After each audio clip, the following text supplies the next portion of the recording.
The ManbaOne is an unusual controller. For the most part, it is a standard controller. It's got all the creature comforts you expect from a modern controller. Dual thumbsticks, a D-pad, face buttons, bumpers, triggers, and even some buttons on the back. What is most unusual about this controller is the screen. We'll talk about that in a little bit, but first let's talk about what you get in the box.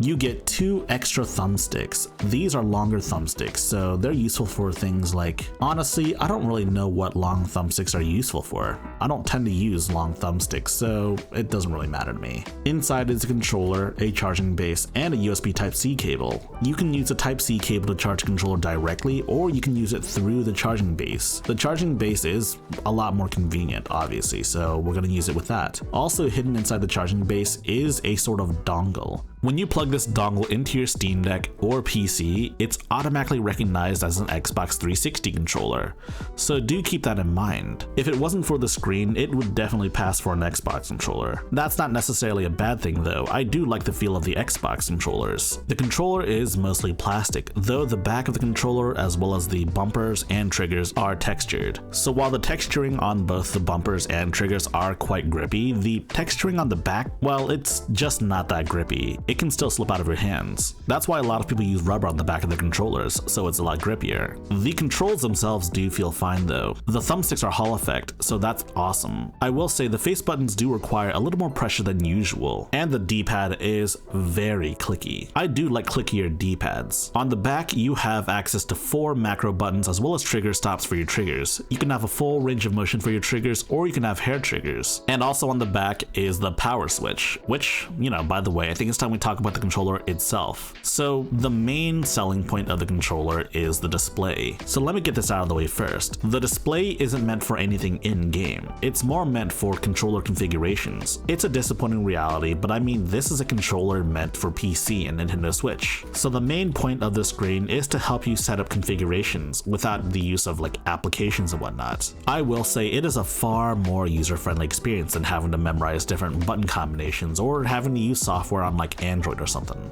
And to also answer your question, no, the screen is not a touchscreen. Like, I'm pressing it right now. Doesn't do anything. You may have noticed that start and select are at the bottom of the controller in a weird, unusual location. In addition to being start and select, you can use those to enter menus. So the first function is to switch different controller types. You can do Switch, PC, iOS, or Android. You also have the ability to reconfigure the controllers in settings. So when you go into the settings menu, you'll see a number of different settings you can do. If you go down to setting 1, you can change 3 different presets. In the button configuration, you can redefine what buttons do. Let's say for example you choose A. You can then make A any other button on the controller. You can have the A button be basically any function on the controller. Any of the face buttons, any of the bumpers, triggers, thumbsticks, even D-pad. You can even have it turbo if so desired. On the M1 through M4 buttons, you can create entire programmed macros. You can essentially create a sequence of buttons to press, but honestly, the macro functionality is kind of lackluster. You can't user-define delays and whatnot, so you can't fine-tune any of these, and there's no telling how much delays between the buttons I press, or if it's just going to press everything at once. Of course, the back buttons don't have to be macro buttons. You can have it just be a single button if you want. So for what it's worth, I do think it's pretty neat that you can do all of this on the controller itself, but the macro function itself should use some refinement. You also have options for joystick sensitivity. I like to keep these on default. You can also change the intensity of the vibration motors. You can even turn them off all the way if so desired. Oh, I forgot to mention this, but you can remove the controller's faceplate and replace it with another one. I don't know if they're making any other faceplates, but it is a thing you can do. Maybe you can like paint a custom one if you want. The faceplate attaches magnetically, which is pretty cool, I guess. It is a little finicky to get on at first, but once you get used to it, it's easy to remove and then replace. So we're gonna go ahead and pair this to our Steam Deck. So to pair it to your Steam Deck, first you'll want to enable Bluetooth. Then on the controller itself, you'll want to press the pair button. Press pair and then you'll see that the controller is pairing. So as you can see here, this shows up as a Pro controller. I actually switched this to Nintendo Switch mode and the controller is paired, just like that. So as you can see here, it just works. Pretty cool, isn't it, huh? So this right here is Dudelings Arcade Sports Ball. This is a game developed by Linux content creator and friend of the channel, Gardner Bryant. Check out his channel. His channel's pretty good too. It's a fairly simple game. Not too taxing on the system, but it is more taxing on the player itself. The AI can oftentimes be ruthless, but I smoked them. The D-pad works effectively, though personally speaking, I don't know if this is really an effective test of the D-pad, but whatever. The controller works as expected, though I was just using one hand. I wanted to try the stick-in-one game, so I did Rabbit and Steel. Rabbit and Steel is a pretty fun game. I definitely recommend it.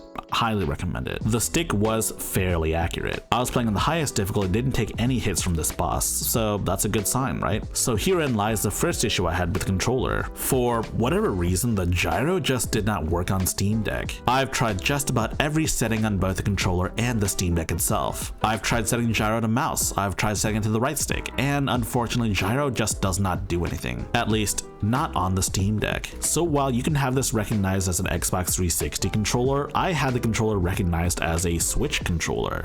And this controller is supposed to be used on the Nintendo Switch. The product listing on the website does say that it has gyro. The documentation also doesn't mention anything about gyro not working on Steam Deck or even just PC. And yes, in the future there can be software updates, but as of the making of this video, there are no software updates. So as of right now, the gyro just does not seem to work.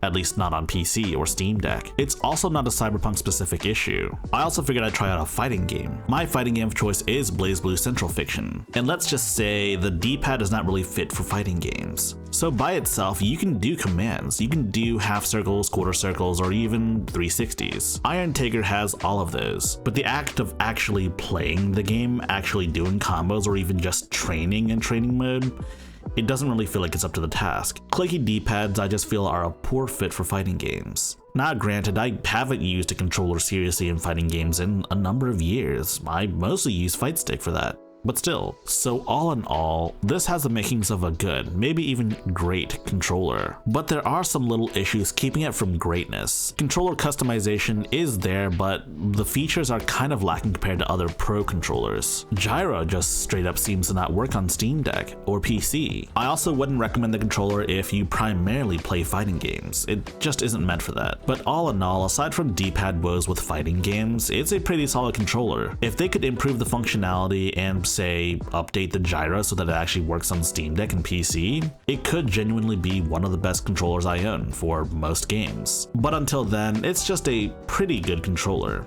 Not the best one I own, but it's still a darn fine controller. If you like this video, please press the like button and check out our other videos. And if you like those other videos as well, be sure to press the subscribe button and share the good gospel of high-tech lowlife with your friends. Furthermore, we have a community Discord for enlightened individuals such as you. And if you wish to further support high-tech lowlife, be sure to check out our Patreon page. Links in the description.